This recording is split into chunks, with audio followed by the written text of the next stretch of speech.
pendant que vous me parliez de Marcoussis, je voulais poser une question à Nicolas Balsoulb.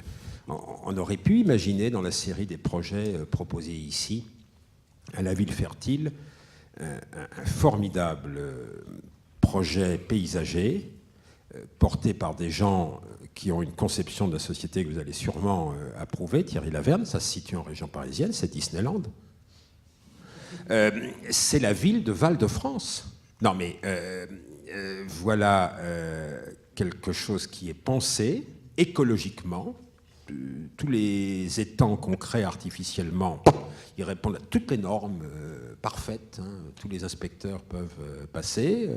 On crée de la forêt, on crée des collines, tout ça dans une atmosphère de Versailles.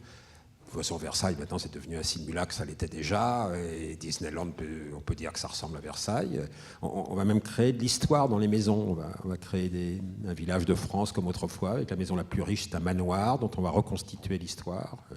Je ne comprends pas que vous n'ayez pas mis ça dans votre exposition. Il y en a peut-être encore à faire, hein, ceci dit, il y en a peut-être à intégrer. C'est assez intéressant parce que c'était il y a 2 jours, je pense, le soir. C'est pour rebondir sur Disneyland. Sur Disney. Vous allez voir où je vais en venir. Val d'Europe surtout. Disney, c'est quand même eux qui, au départ, ont inventé ce qui va devenir aujourd'hui les gated communities, le phénomène des aires sécurisées, des pavillons qui créent l'étalement urbain, c'est-à-dire des quartiers sécurisés dans lesquels, à l'origine, on avait une enceinte assez large et puis on prenait une jungle, non pas sur la coiffe des visiteuses, mais plantée dans les jardins. Dehors, c'était le désert du Nouveau-Mexique, et puis il y avait 2 classes sociales différentes, et entre les deux, il y avait un mur. Aujourd'hui, avec l'aide de paysagistes, architectes, urbanistes, ils ont repensé leur modèle. Et ils ont mis au point un travail avec un discours derrière qui est extrêmement rodé sur les lisières. C'est assez marrant parce que c'est le même discours, le même vocabulaire qu'utilisent les paysagistes aujourd'hui pour défendre d'autres projets qui sont nettement plus intéressants et nettement plus parce qu'ils font participer davantage le social et le côté vie, aléatoire de la vie. Mais même vocabulaire, parfois ingénierie, machin chose. Et qu'est-ce qui s'est passé? C'est que dans un premier temps, on a descendu le mur qui séparait le désert du jardin sauvage de l'Éden. Et on a collé ces gated communities à proximité d'une réserve naturelle. En disant comme ça, on vous offre la réserve naturelle, vous avez l'impression de vivre dans une nature. Deuxième temps 2, on avait encore quelques barrières. Temps 2, on a créé des fossés entre la réserve naturelle et le gated communities. Et on a créé des fossés sur le modèle de Versailles, les AA. Et on s'est dit comme ça, voilà, on voyait et on ne voit plus la limite. On a été en Arizona, à Phoenix notamment, dans une gated communities, à aller chercher avec des espèces de camions très particuliers, des cactus qui avaient plusieurs dizaines d'années dans la réserve naturelle pour aller les replanter dans le gated communities pour qu'on ait une continuité, une fluidité entre un jardin ou un paysage, un marceau de paysage qui n'était plus factice ou jungle ou autre, mais qui était une continuité physique, visuelle, botanique, etc. Et aujourd'hui, qu'est-ce qui se passe là-dedans? On n'a même plus de fossé entre les deux, dans les dernières gated communities. On a des palpeurs au niveau du sol, c'est-à-dire que si vous mettez le pied sur la limite entre la réserve naturelle et le machin, il y a 2 types déguisés en cactus qui sortent d'une camionnette et qui viennent vous arrêter en vous disant que vous avez pénétré dans une zone interdite. Ça, c'est flippant. Ça vient de Disney. Mais en France, voilà, ce que vous décrivez, c'est l'horrible Amérique, mais en France, Disneyland... Pas du tout, parce que ça fait 30 ans maintenant que c'est arrivé en France, ce phénomène-là. Il n'y a pas de mur autour de Val d'Europe. Non. Est-ce qu'il y a des palpeurs? Il y a des palpeurs. J'en sais rien. Je ne sais pas. Je pose la question. Moi, le seul bâtiment hérissé comme une forteresse et qui ressemble à une prison américaine que je vois, c'est le commissariat de police construit au milieu de la ville de Val d'Europe par l'État. Hier, Jacques Ferrier a présenté ici un projet pour Disney. C'était très intéressant parce qu'il était autour de la table avec Michel Desvignes, notamment. Michel Desvignes nous a parlé peu de Saclay, mais il nous a parlé de grandes trames, de grandes visions, et il est remonté sur le système de parcs, Olmsted, Forestier, etc. Et à côté de ça, Ferrier défendait une espèce d'aqua-boulevard géant qui était une tour de Babel sur laquelle allaient grimper des animaux et qui était voulu par Disney. Et il nous a expliqué la grande technologie mise en place, le côté biodiversité, le côté Arche de Noé finalement, mais il croyait, enfin je veux dire, c'était pas cynique du tout, c'était sa vision des choses. Et à côté de ça, on avait une échelle totalement différente qui était celle de Michel Desvignes sur les plateaux agricoles. Et l'un dans l'autre, il y a eu une question qui n'a pas été abordée, mais qui est intéressante et qui est dans votre question à vous, je pense. C'est la question de l'échelle, ça on en a un petit peu parlé, mais c'est la question du foncier aussi. C'est la question des parcelles privées publiques.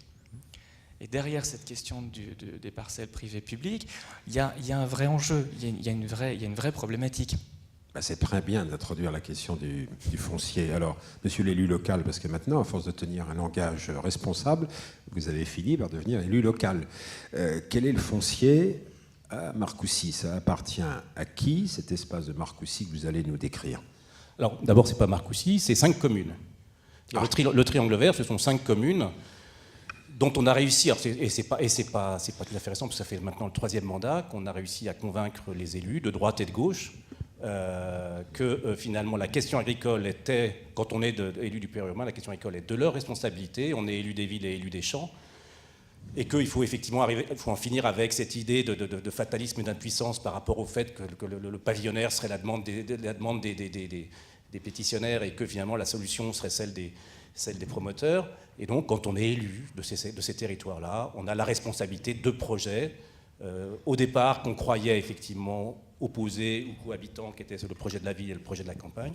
Et finalement, il s'est avéré petit à petit qu'on s'est rendu compte qu'en abordant la question comme ça, avec 5 communes qui n'avaient rien à faire ensemble autre qu'un projet, au moment où s'installaient des intercommunalités sur des motifs politiciens ou économiciens d'autre nature que ceux de la réalité des territoires, des communes ont décidé de se rassembler autour de la question agricole, de la question uniquement agricole, pour arriver à démontrer qu'effectivement, si on passait de la pensée solitaire de la ville excroissante pour laquelle la question urbaine est périphérique et consécutive de son projet, et qu'on arrivait à se rassembler ensemble à 5 communes avec l'idée que la question du territoire naturel, agricole, est au centre de la question qui rassemble, et donc au centre du projet qui les intéresse à partager, et d'ailleurs qui ne remet pas en cause leur propre légitimité sur leur propre territoire. C'est ça qui est intéressant dans cette attitude.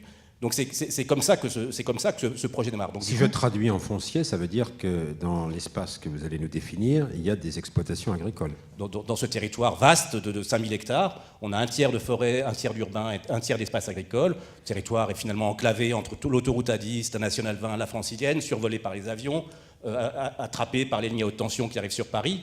Un territoire qui a été convoité par bien effectivement des programmes, mais pas par la ville, parce qu'il est dans une logique géographique qui n'est pas celle des vallées qui ont servi de manière de pénétrer dans le territoire pour la ville qui s'étendait.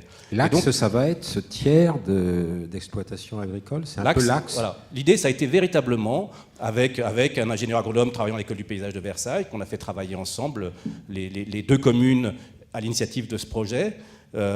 L'axe était effectivement de dire cette question agricole n'est pas de l'échelle communale, elle est forcément d'une échelle intercommunale, elle n'est pas présente dans les préoccupations des intercommunalités qui se dessinent.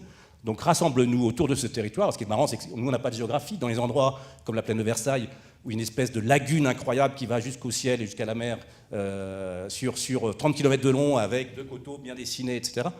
Triangle vert, c'est une autoroute, une nationale moribonde et une francilienne autoroutière.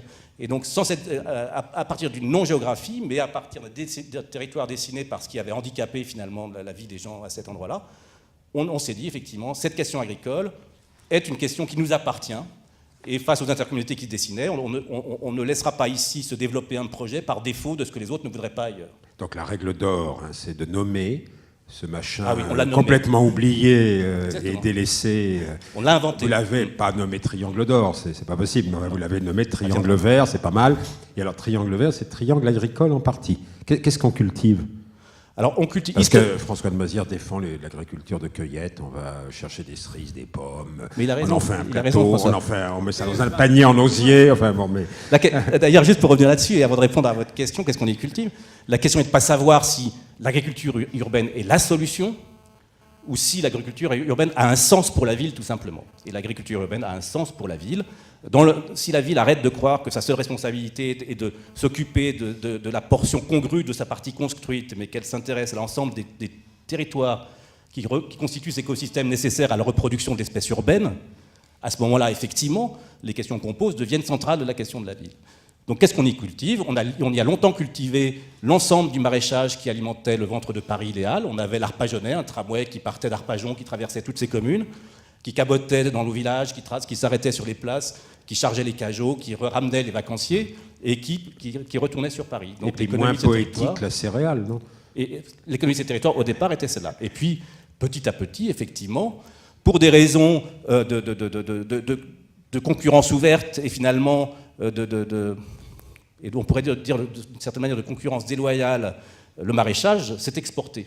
Concurrence déloyale parce qu'effectivement, on ne paye pas aujourd'hui les tomates ou les fruits et légumes qui proviennent de l'autre bout de l'Europe ou du monde au véritable coût qui représente pour la planète en termes de carbone notamment et de pollution. Et donc si on arrive effectivement à se projeter un jour où finalement ces impacts seront si lourds qu'il faudra les mesurer et véritablement les limiter, la question du local et de l'agriculture locale redeviendra non pas une espèce de fantasme royal, mais véritablement une solution locale indispensable. Mais tous les consommateurs des villes n'ont pas les moyens financiers des abonnés des AMAP, qui appartiennent en général aux classes moyennes supérieures. Non, alors les AMAP ne sont pas non plus la solution, les AMAP sont juste un signe de cette demande, et que finalement on arrive à faire tourner des exploitations économiquement rentables entre effectivement un exploitant et des consommateurs. François. Je crois qu'il y a une chose fondamentale dans l'urbanisme, dans le dessin de la ville et le mariage ville-campagne, c'est la question de la spéculation immobilière. Et ça, moi, ça m'a beaucoup frappé en relisant justement les livres de Forestier, parce que je me dis, c'est incroyable, il écrit ce qu'aujourd'hui, nous, on vit, alors on vit en tant qu'élu, et vous le vivez en tant que spécialiste amené à construire la nature en ville, c'est que le problème fondamental, c'est arriver à endiguer la spéculation immobilière. Si vous pour arriver à concevoir un urbanisme intelligent, et un urbanisme à très grande envergure, au fond, il y a un moment, il faut dire, eh ben, on ne va pas jouer la logique pure et simple de la valorisation économique du terrain. On va réserver des terrains qui vont devenir des terrains, des espaces de vie et des espaces qui sont destinés effectivement à préserver la nature. Parce qu'il est évident qu'en périurbain, surtout en région Île-de-France, la valorisation du prix du terrain, si on construit, n'a rien à voir avec la valorisation que l'on a en terrain agricole. Et au fond, si on préserve aussi des terrains agricoles avec des systèmes très rigoureux, c'est quelque part par souci de préservation de cette tendance naturelle que quand on est propriétaire, on a envie de valoriser à fond son terrain. Et il y a toujours d'ailleurs cette espèce de schizophrénie extraordinaire, même dans le monde agricole, qui va défendre à fond la protection de la terre agricole jusqu'au jour où il veut la vendre. Et là, évidemment, il a envie qu'on construise. Donc il faut... Voilà. Et je crois que... La schizophrénie est quand même partagée, François de Mazières. Vous êtes élu, vous appartenez à une tendance politique, laquelle n'est pas foncièrement partisane de développer les établissements fonciers qui permettraient cette régulation. Et puis c'est la même tendance politique qui nous explique qu'il faut fournir des crédits à tous ceux qui veulent acheter des pavillons. Et alors, vous dénonciez le mitage, mais ces systèmes de crédit facilitent le développement du pavillonnaire. Je pense, de toute façon, les gens qui habitent dans des immeubles ou dans des maisons, ils ont envie d'être propriétaires. Alors là, je dirais que c'est humain, et quelles que soient les couleurs politiques. D'ailleurs, je souligne que je suis assez atypique parce que je suis bien en ville, mais je suis non inscrit. Bon, je suis divers droite, non inscrit. Bon. Mais je tiens à dire que tout de même, c'est vrai que c'est la question fondamentale, et à mon avis, elle n'a rien à voir avec la question politique. C'est-à-dire que c'est la question qui se posera, quelle que soit la couleur des gens, c'est qu'à un moment, la logique économique de valorisation de l'immobilier fait que, oui, construire, surtout dans les zones urbaines, ça rapporte plus. Donc il faut avoir des systèmes qui permettent de protéger ces zones, soit rurales, soit ces zones destinées à des parcs et des jardins. Mais attendez, prenons un exemple précis, on va revenir après au triangle vert.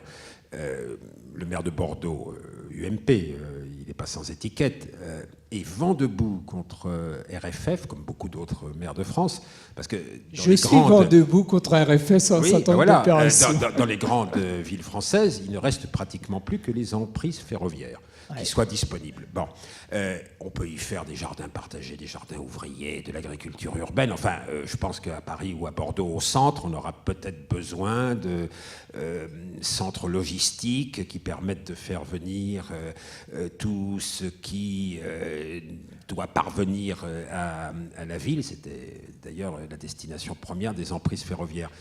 On ne peut pas demander à RFF d'entretenir les lignes de chemin de fer de toute la France, de faire des efforts d'investissement gigantesques, d'obéir à un profil d'entreprise économique performante et de lui reprocher de vendre au maximum les emprises ferroviaires qu'elle a en ville. Je ne sais pas ce dont vous disposez, vous en fonciez à Versailles. Je ne sais pas si vous avez beaucoup de possibilités. J'ai fait une tribune, je ne sais pas quand elle apparaîtra, apparaîtra, mais justement sur ce sujet. Je pense que sur le Grand Paris, c'est aujourd'hui, on va agir sur le Grand Paris, il y a une thématique qui est celle de l'État propriétaire foncier. Si on veut agir vite, le premier propriétaire est de loin, à travers RFF, les propriétés de l'armée. Il y a eu tout de même le plan récent à dégager des surfaces considérables. Dans ma ville, il y a 63 hectares qui sont aujourd'hui disponibles parce qu'un régiment a été dissous, le 5e génie, qui est juste à côté du château de Versailles. C'est là où d'ailleurs j'avais proposé l'opération Roland-Garros. Donc, si on veut agir vite aujourd'hui, c'est vrai que la maîtrise du foncier est, à mon avis, le problème numéro un. Et moi, ma conviction très profonde, c'est qu'il y a des opportunités foncières que les élus doivent saisir parce que notre difficulté majeure pour agir, c'est la détention du foncier. Et que les grandes opérations qui ont eu lieu ces dernières années, prenez l'île de Nantes. Nous, ici, on a ce qu'on appelle les défis de ville, la rencontre entre des élus qui ont porté des grands projets d'aménagement et avec des architectes, des urbanistes, voire des paysagistes. Et au fond, pourquoi à Nantes, il y a eu un grand projet? C'est parce qu'à un moment, Hérault, qui venait d'être maire et qui avait déjà une expérience dans une ville d'à côté, la première chose qu'il a fait, c'est de saisir l'occasion d'acheter pour la ville l'île de Nantes. Et au fond, il s'est créé une réserve foncière. Et ensuite, il y a eu tout ce développement, avec d'ailleurs Alexandre Chemetov, qui a donné une cohérence d'ensemble. Et je vois que nous, notre problématique d'élus, c'est toujours cette question de la maîtrise du foncier. Pour avoir une politique intelligente, une politique vraiment d'urbanisme, il faut qu'on arrive à maîtriser ce foncier. Et c'est très compliqué. Et je pense qu'aujourd'hui, j'approuve ce que vous dites, et il m'est arrivé d'entendre Juppé sur un sujet, j'en parlerai juste après, mais aussi une sorte de problème pour l'État, de vouloir valoriser et en même temps ces terrains et en même temps pousser une politique. Et là, on est exactement dans ça. C'est qu'au fond, RFF a pour mission de vendre le plus cher possible, et comme en plus le prix de l'immobilier évolue, il s'auto-limite même. Moi, je viens de vivre un cas incroyable, incroyable. Je me suis battu pendant 3 ans comme un damné sur un projet, parce que à côté de la gare rive droite à Versailles, vous avez un bâtiment RFF, un ancien hangar, ces hangars typiques fin 19e qui sont intéressants architectural. Il tombe en ruine le truc. Ah, merde, au milieu de la ville, bonjour l'entrée de Versailles. Et donc je dis, bon, je vais voir RFF, et je leur trouve en plus un investisseur, et un investisseur, ben alors, superbe en termes de développement durable, etc., parce que par ses activités, il est directement intéressé à avoir la possibilité de faire passer les personnes qui travaillent dans sa société, non pas en voiture, mais en train. C'est dans sa démarche, etc. Projet superbe. Bon, j'arrive, etc. Impossible de négocier ça. Et pourtant, ils savent que ça ne vaut rien, ils le reconnaissent. Mais on se dit, ah oui, il faut que vous soyez éloigné de tel tant de mètres, je dis, de la voie ferrée. Mais je dis, oui, très bien, ok. Mais je signale qu'aujourd'hui, les gens, ils y passent, puisque le quai, il y est, et que vous avez tout de même tout le monde. Donc vous me dites qu'il y a un risque d'arc électrique, mais je ne comprends pas, parce qu'aujourd'hui, ils sont tout de même là. Ah bah oui, mais enfin, des trucs aberrants, aberrants. Donc, effectivement, je dois reconnaître que l'État n'est pas, aujourd'hui, dans ces mécaniques, très réactif, parce qu'il a des contraintes de vente au plus fort prix et en même temps, il se met des contrôles très très forts. Et pour l'armée, c'est un peu la même chose. Le problème majeur, c'est la dépollution. Dans toutes les villes où vous avez des terrains disponibles, mon Dieu, la dépollution. Alors aujourd'hui, vous savez, la règle, c'est que la dépollution, elle doit être assurée par l'armée. Donc l'armée doit avoir le plus cher possible et en même temps, elle doit commencer par dépolluer. Et comme elle n'a pas d'argent à mettre, ça peut durer très longtemps. Alors, il y a eu une réforme législative qui dit l'armée peut, dans certains cas très limités, les TPG n'aiment pas l'appliquer, vendre en mettant à la charge des pollutions sur l'acheteur. Mais déjà, les TPG n'aiment pas beaucoup la règle. Les trésoriers payeurs généraux. Oui, les trésoriers payeurs généraux. Et l'armée encore moins, parce que l'armée dit attention, moi je vais être responsable s'il y a un problème ensuite. Donc aujourd'hui, la règle, c'est qu'effectivement, vous pouvez acheter un terrain en assurant la dépollution, mais vous avez un prescripteur qui s'appelle l'armée. Et dans ces cas-là, les villes, elles disent « Oh là là, mais ça va me coûter combien cette affaire-là ? Est-ce que le prix ne va pas être négatif ?» Je vous parle de façon extrêmement concrète et opérationnelle parce que j'ai ce problème sur ma ville, sur un terrain de 20 hectares, à la sortie du château. Ça fait 3 ans, 4 ans, ça ne bouge pas. Parce qu'on est ça. C'est pour vous dire qu'effectivement, il y a parfois des contradictions. Et si on veut aller vite aujourd'hui, le premier outil de l'État, c'est celui-ci. Oui, vous n'êtes pas dans le concret et l'anecdotique, vous êtes au centre de ce qui devrait être le débat de l'exposition de Nicolas Balsoul. Mais évidemment, il a préféré faire joujou avec quelques projets dont on peut se demander, une fois que ces vrais problèmes, toujours dissimulés, foncier, on n'en parle pas beaucoup, parce que chacun a intérêt à ne pas en parler. L'agriculteur qui veut vendre, le constructeur de pavillons qui veut emprunter, l'État actuel qui fonde son électorat sur l'accession à la propriété. L'agriculteur est rarement propriétaire, en fait. Oui. Et on se demande un peu quand même si votre exposition La Ville Fertile, c'est pas un ensemble d'opérations de diversion pour dissimuler les vrais enjeux. Non, je trouve au contraire, il y a quelque chose de vraiment intéressant dans ces projets. C'est que aujourd'hui, je sais que vous êtes là pour faire bouillir tout le monde, donc c'est bien, on joue avec, c'est ça, ça marche. Donc je bouille.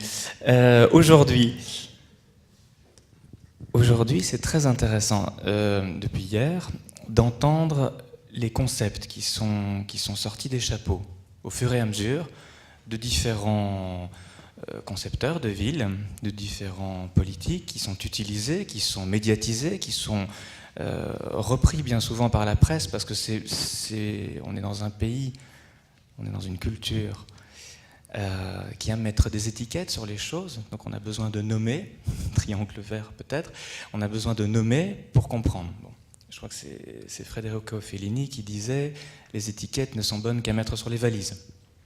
Vous allez voir pourquoi je viens à ça. Ok, on a des projets qui sont exposés dans l'exposition qui parlent de corridors écologiques, qui parle d'infrastructures, d'ingénierie, je ne sais plus quoi, d'infrastructures sociales et écologiques pour la ville, etc., qui ont l'air merveilleux.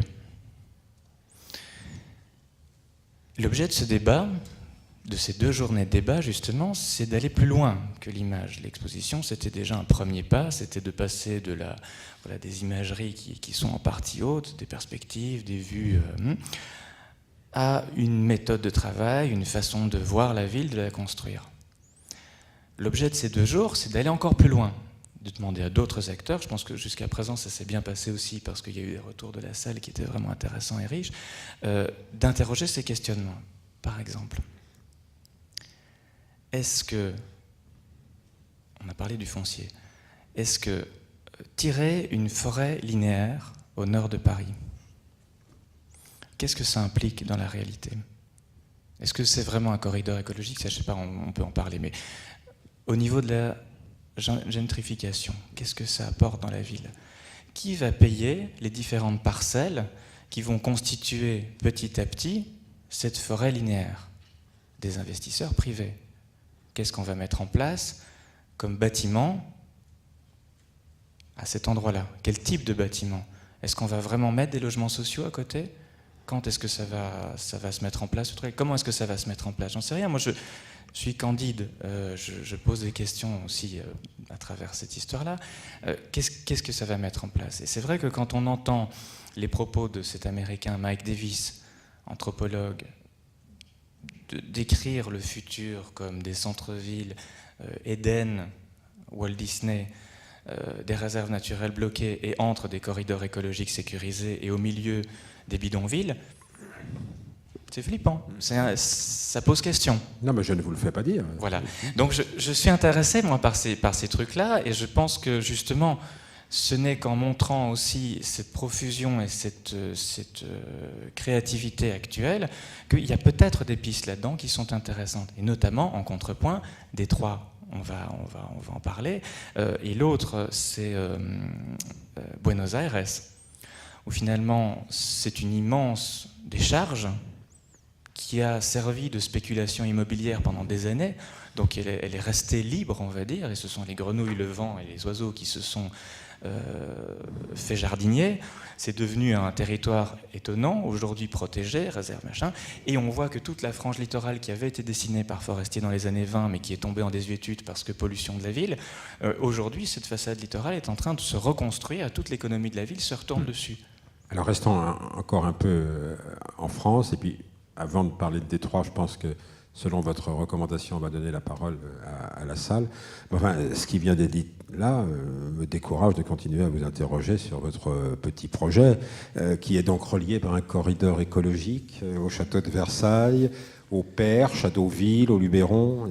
Mais ces questions-là sont intéressantes parce qu'effectivement, nous, on s'est rendu compte, parce qu'on a travaillé aussi, on se rend compte que cette question d'agriculture urbaine, finalement, qui est encore une fois cette question d'une autre échelle de ville pour un autre mode de vie, et donc une autre invention de ville aussi, donc elle renvoie forcément à deux échelles. On a travaillé aux deux échelles, nous, depuis longtemps maintenant, mais de manière assez intense, à l'occasion de la révision du SDRIF, du schéma directeur de la région Île-de-France avec Mireille Ferry, il y a 2-3 ans. Il peine à être adopté, mais il était plein de bonnes intuitions qui ensuite ont été portées par le Grenelle et portées par les échelles effectivement du Grand Paris ou de Paris Métropole.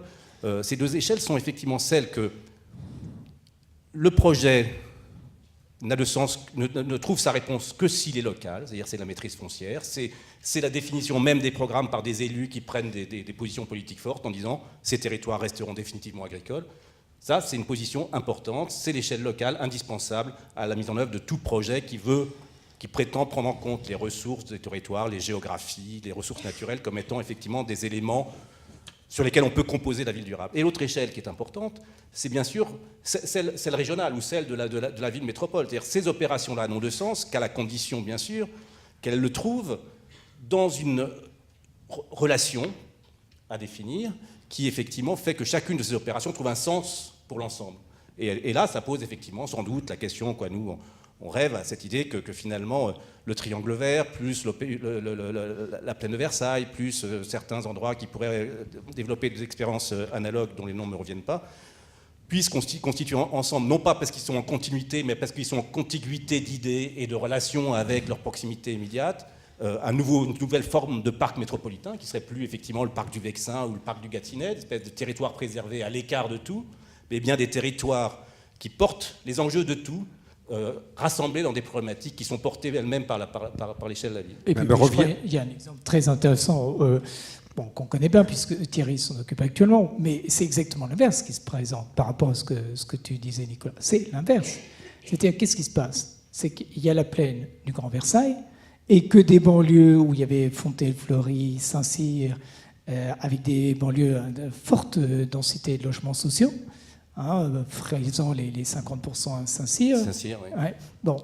Eh ben, le fait d'avoir fait ce corridor vert va complètement revaloriser toutes ces villes. Et j'en parle parce que je préside l'intercommunalité. Donc vraiment, je sais de combat. Et ce sont les élus complètement mobilisés pour justement porter ce projet en priorité, parce qu'au contraire, c'est pas du gadget machin, c'est exactement l'inverse. C'est la reconstruction d'un tissu urbain cohérent et dans lequel les gens se sentent mieux. Voilà. Et dans une relation renouvelée avec la campagne. Mais effectivement, la plaine de Versailles, on a la chance d'avoir la protection du roi, qui protège un territoire, et donc il y a une espèce d'histoire qui... Mais tous nos territoires n'ont pas des histoires aussi puissantes. Il me revient un nom, puisque vous en cherchiez, c'est dans le Val-de-Marne, voilà, c'est mal identifié, la plaine de Montjean. Ouais. Alors c'est vrai que c'est une deuxième... Ce qui est intéressant là aussi peut-être, juste pour introduire le sujet de Montjean, c'est de s'apercevoir que finalement, Triangle Vert, on l'a inventé il y a à peu près 3 mandats, ça fait une quinzaine d'années. Personne ne parlait de ces questions-là et on s'est dit, nous, localement, entre 3 autoroutes, que cette question avait du sens et que du coup, elles appartenaient aux citoyens. Et donc, du coup, les citoyens deviennent élus parce que c'est le seul moyen de prendre la parole et d'avoir une certaine autorité, c'est effectivement de devenir élu. Et puis finalement, petit à petit, on se rend compte, alors ça c'est le professionnel qui parle, que à Versailles se posaient les mêmes questions, elles n'étaient pas encore exprimées de la même manière, mais maintenant elles émergent complètement. Et sur Montjean aussi, sur Montjean, qu'est-ce qui se passe? La plaine de Montjean, 200 hectares à peu près, territoire aussi dessiné par les autoroutes, l'autoroute A10, l'autoroute A6 à 10, l'autoroute qui mène à Orly, l'aéroport d'Orly, une espèce de lieu tellement enclavé qu'on reprochait même aux gens d'être enclavés, alors qu'ils n'étaient pas enclavés, c'est des autorités qu'ils avaient enclavés. Donc on traitait ce village de Rungis de village gaulois, donc un village gaulois de Rungis, avec des territoires agricoles qui demeurent à proximité de la ville. Et puis, en fait, un territoire qui appartient à plusieurs collectivités, mais chacune tournant le dos à ce petit morceau de plaine qui demeure intéressante. Pourquoi? D'abord parce que c'est une échelle qui permet qu'on se pose des questions. 200 hectares de territoire agricole et pépinière, puisqu'on a la chance d'avoir les pépinières de la ville de Paris sur ce territoire. On a la chance d'avoir une activité agricole encore, et puis on a la chance d'avoir, ou la malchance d'avoir une décharge terrible qui produit une certaine forme d'espace naturel, en tout cas de friche, avec une certaine dimension naturelle. Et puis le tout à une échelle suffisante pour qu'on se pose des questions sur l'avenir de ces territoires-là, le sens qu'ils ont, et puis aussi l'intérêt, c'est cette position en continuité d'Orly, qui du coup permet d'ouvrir des horizons qui, quand ils intègrent l'échelle d'Orly, ouvrent jusqu'à Sceaux et jusqu'à la Seine, du coup des continuités à la fois de paysages, de nature incroyables. Ce territoire, bien sûr, est porteur aussi d'autres... Alors, on peut rajouter que finalement, sur ce territoire aussi, on a 3 villes qui tournent le dos, puisque finalement, les villes se sont organisées, comme je disais tout à l'heure, sur leur centralité propre, c'est-à-dire la mairie et le clocher, et donc Fresnes se regarde le clocher, Rungis se regarde le clocher, et puis Vissou se regarde le clocher. Et personne ne regarde ce petit morceau de territoire qui est une espèce de havre incroyable, mais finalement pas du tout valorisé par la ville. Là-dessus, on a Orly qui arrive, on a l'interconnexion de TGV qui arrive, on a le Grand 8 qui peut passer par là, on a un certain nombre d'enjeux qui projettent ce territoire dans des échelles métropolitaines, on a aussi, bien sûr, le PA-ORSA qui... établissement public d'aménagement d'Orly, Rungis, Seine-Amont, qui projette ce territoire-là dans des questions effectivement de ville-métropole, et notamment dans les questions relatives à l'accueil de logements sur les territoires encore disponibles. Alors effectivement, on revient à cette question de la friche ferroviaire. Quel trésor foncier dans des propriétés de l'État? Le problème, c'est qu'elles sont dans une caverne d'Ali Baba dont on a oublié le mot de passe. Et donc, du coup, finalement, faute de pouvoir faire les projets-là, on les fait effectivement sur les espaces agricoles. Et donc, la question qui se pose sur Montjean, sur ces 200 hectares, c'est comment on fait cohabiter une activité de pépinière qui est le plus beau parc qu'on puisse inventer pour une ville. Il n'a pas besoin d'inventer, il existe là. Si on invente une pépinière qui sait fonctionner avec les urbains, quel morceau de campagne et quelques morceaux d'agriculture on invente pour effectivement des villes riveraines, quelle nature on restaure pour que véritablement ce rue de Rungis, qui est pollué, qui coule mal, etc., retourne dans la Bièvre et réinvente même la qualité d'eau de la Bièvre.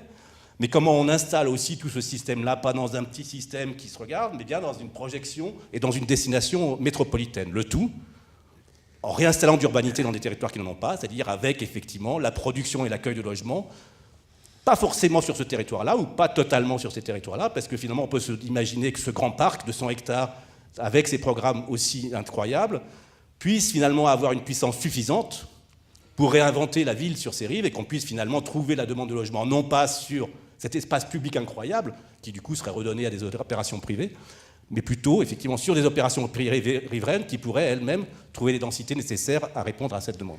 Ah ouais, presque convaincu. Simplement, j'aurais moi une interprétation, mais je joue le rôle du désabusé et du sceptique. Je me prépare. J'ai juste une interprétation politicienne. Vous avez cité Mireille Ferry, c'est elle la conceptrice du DRIF, c'est-à-dire du grand projet régional, dont on sait que Nicolas Sarkozy ne veut pas. Il est quasi abandonné. Elle a été elle-même abandonnée jusque par ses amis politiques. Donc on lui a donné un hameau de la Consolation, je ne veux pas dire un hameau de la Reine, la plaine de Montjean. Mais enfin, je ne veux pas décourager les participants de poser des questions.